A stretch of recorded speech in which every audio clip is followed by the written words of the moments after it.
Fala pessoal, tô iniciando mais um vídeo aqui. Hoje nós não vamos falar sobre um Kage, mas sim um personagem muito esquecido no universo de Naruto, que é o Blue Bee, o antigo Jinchuriki do Gyuki. E cara, existem algumas curiosidades e alguns fatos sobre esse personagem já muito esquecido, e esse é um quadro antigo do canal, que são os personagens que não tiveram destaque nos animes. Então se você tem um personagem que deveria ter destaque nesses animes que tá aparecendo aqui, deixa aqui nos comentários, aí eu vou trazer aqui pro canal, se eu vejo todos os comentários pra gente debater sobre mais esses personagens do universo de Naruto ou desses animes que estão aqui presentes. E é claro, não é, a série dos Kages não acabou. O próximo Kage que eu vou falar vai ser o Onoki, que vai ser um vídeo mais demorado e difícil de eu fazer, porque o Onoki é um personagem que teve muito destaque em Naruto. Então vai ser difícil fazer toda a história dele, mas a gente vai fazer sim a história do terceiro Tsuchikage. Então vamos falar sobre esse antigo Jinchuriki do Gyuki. Então vamos iniciar esse vídeo. Mas antes de tudo, não se esqueça de deixar seu likezão, que ajuda demais esse canal a crescer. Cada like não só estimula o canal para o YouTube mostrar para as outras pessoas e assim fazer o canal crescer e a gente viralizar nesse YouTube. Então vamos iniciar esse vídeo para falar sobre o Blue Bee. Bora lá.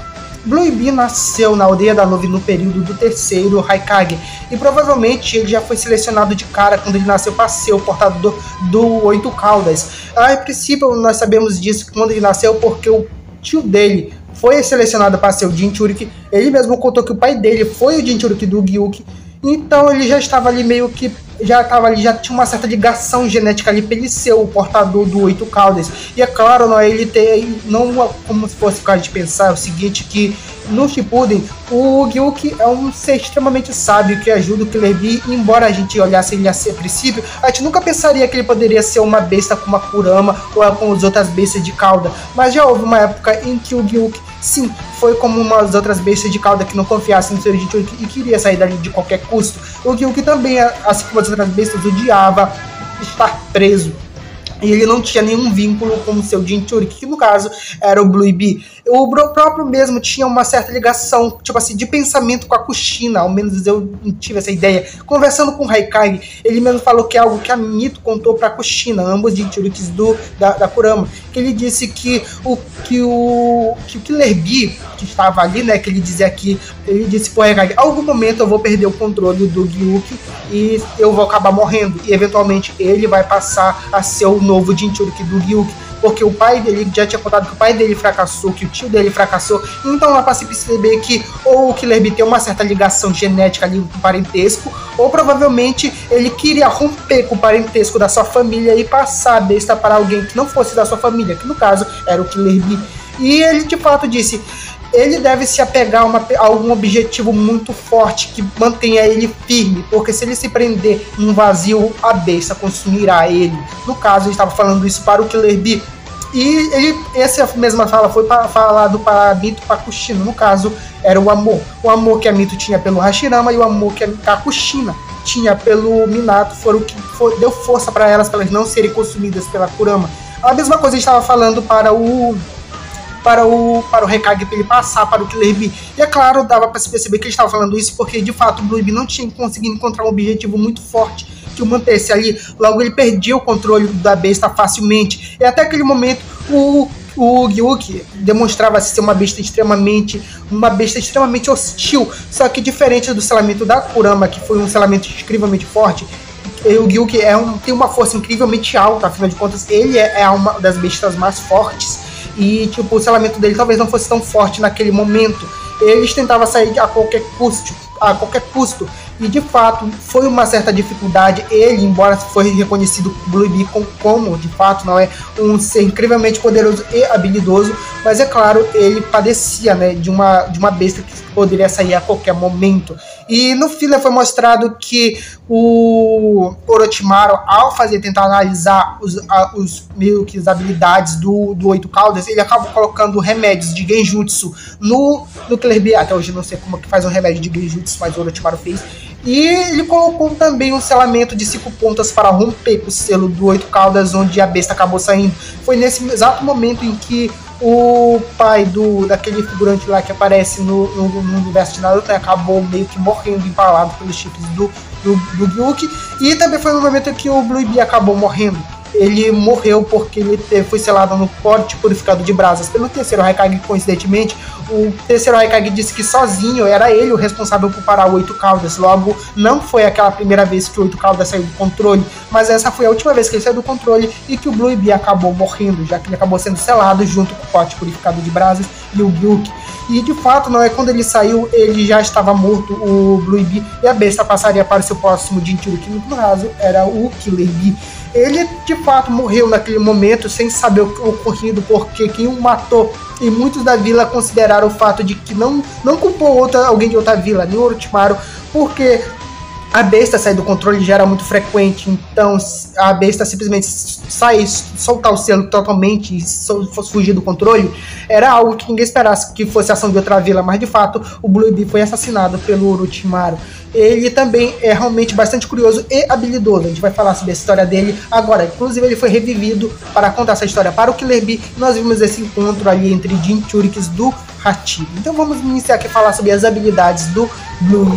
Blue B tinha a bomba Biju, assim como os outros Jinchuriki, ele conseguia entrar no manto da besta com cauda, e ele tinha a bomba Biju. Ele também tinha a bomba Biju em série, onde ele poderia lançar uma Biju gigantesca ou várias Bijus menores. Realmente ele era muito poderoso. Claro, não era como o Killer B, mas ele conseguia pelo menos entrar no manto ali no nível 2 do Gyuki.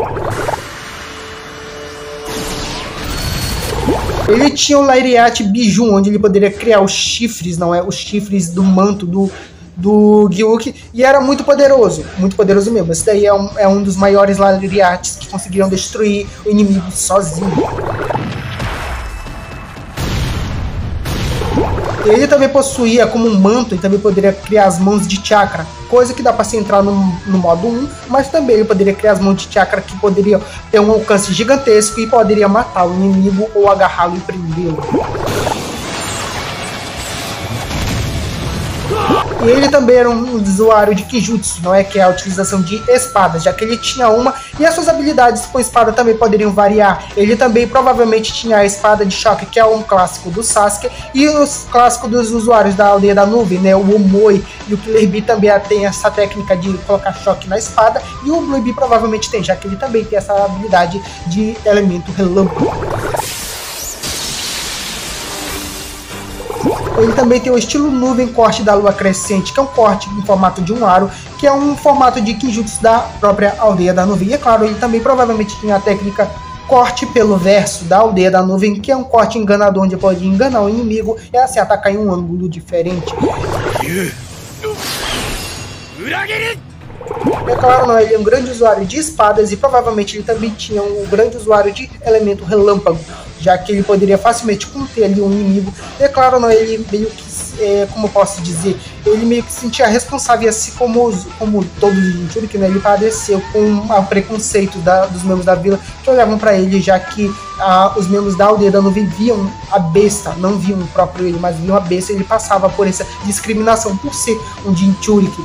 O nome dele é Blue B, que significa abelha azul. Coincidentemente foi passado para o Killer B, que significa abelha assassina. Provavelmente ele pegou esse nome abelha do seu antecessor, que no caso era o Blue B. Ele provavelmente combinava o seu Lariat ou com o quarto Raikage ou com o terceiro Raikage, provavelmente isso, já que ele tinha sabia o Lariat, e é uma técnica que passada entre os guardas dos Kages ali presentes, dos Raikages no caso. Ele também tinha um grande potencial de ser um grande shinobi. Ele era um grande shinobi, assim como o quarto Raikage, e tinha um grande potencial visto pelo terceiro Raikage. Ele de fato tinha que domar ali a besta do Caudas, e claro, ele provavelmente tinha um parentesco com o terceiro Raikage, já que o Jinchuriki e o Kage devem ter alguma ligação para manter a besta centrado na vila. Ele também, provavelmente conheceu a Yugito, e também entre esses períodos ele viu ela se tornar o Jinchuriki, havia um Jinchuriki antes da Yugito, provavelmente, e ele conheceu os dois.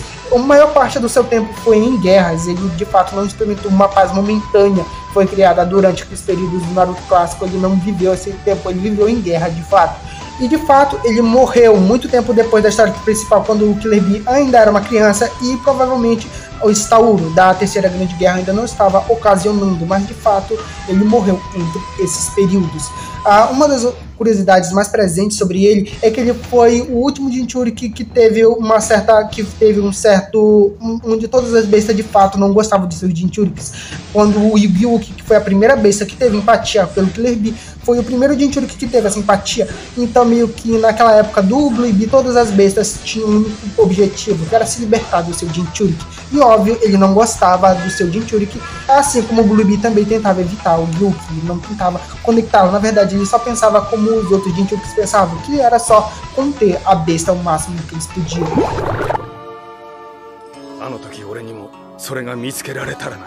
E esse daqui é a história do Blue Bee, um personagem que deveria ter mais destaque, de fato não teve, velho. O último Jinchuriki do Gyuki, o segundo que a gente conhece, e de fato não teve tanto destaque assim na obra de Naruto. Mas esse daqui é um personagem muito importante para o desenvolvimento dos personagens que viriam a ser um dos personagens principais no universo de Naruto, que no caso é o Killer Bee. E é isso, se você gostou desse vídeo, deixe seu like, se inscreva no canal que é muito importante. Obrigado por tudo, valeu e tchau.